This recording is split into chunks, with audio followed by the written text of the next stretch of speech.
let's talk about accentuating the wing split for Queen Dotty here. What we have done is we have slipped stitches. We've slipped them all the way up in the back, and we started about midway up her forehead or on the front.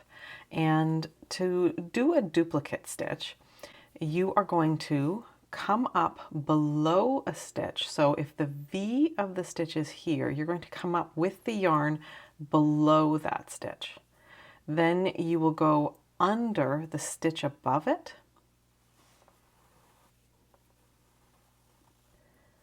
pull the yarn, and come down in the same spot where you came up. And then to get ready for the next stitch, simply come up below the next stitch, which happens to be inside the stitch that we just went around.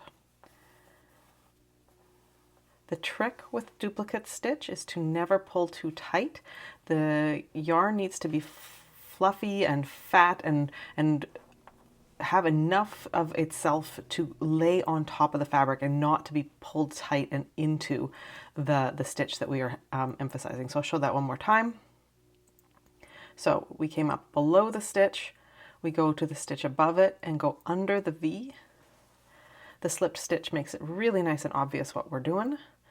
And then we're going to come back down inside, right where we came up. Now, I've come all the way up here because the tricky part of Queen Dotty is bridging this little bit here when we go between the slip stitches in the front and the slip stitches in the back. Right here where we did our decreases, there's not a really clear path.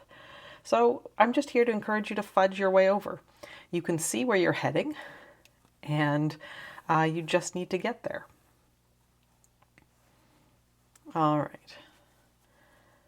You can see that I'm kind of like using my thumbs here to just kind of like tuck the duplicate stitches together just to make it look nicer.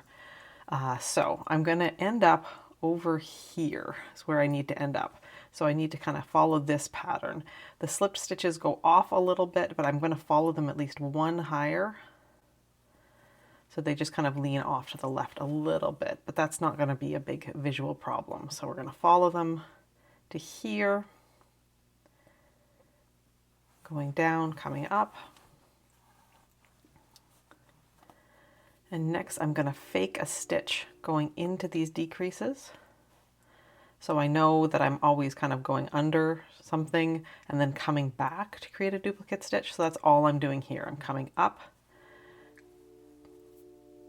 creating a fake stitch to go through, and then I'm going to come back down over it. And because we're covering what we're doing by duplicate stitching, we can kind of like invent a stitch path for ourselves. We're duplicating over top of what we've got. So if it doesn't look like a stitch, it's okay because we're making the stitch on top. So now I'm going to use these two legs here on the other side of the little pucker central decrease area here. And you can see how I'm just creating V's to lay over top of what we've got there. Now over here, we are obviously going to be going through the duplicate stitches are upside down, and right here we don't have any duplicate stitches, but we're just going to keep kind of faking it till we make it. We're just creating the illusion of a split between the two halves of the wings. We're just drawing a line with our yarn here. Now I found a slipped stitch and I can just go through it. Ideally, no one's going to be looking too much at what we are doing here and the direction or exactly how this looks, because people will be looking at the face. People are very face dominant in their interactions, and so it's pretty easy to just kind of create the line and move on with the Ladybug Queen without obsessing too much about exactly how the logic of the stitches works. Don't think about it as the logic of the stitches. Think of it as the logic of the creature that you are making and creating lines and shapes that other people's eyes and brains will read the way we want them to read. All right, I'm going to do one more. This here is our first slipped stitch. And so I'm just going to go like that and like that.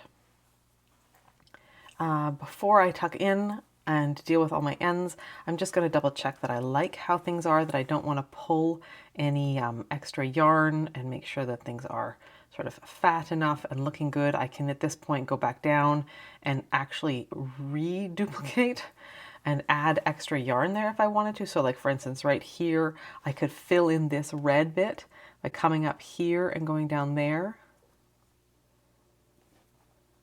Could do that like that and just kind of fill in a little bit if you want.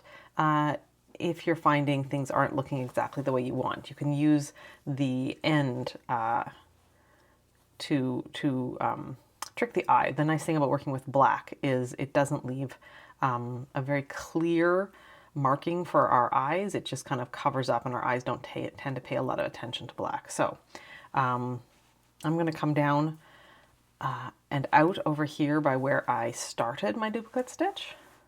I can knot those and then tug the knot inside the Ladybug Queen. So just to reiterate,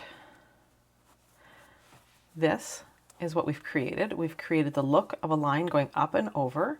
If you want to give it a little bit of a steam, or just kind of like make sure that you press the things together, it will look a little tidier, but don't overthink this. It's just a wee little detail. Hope that helped.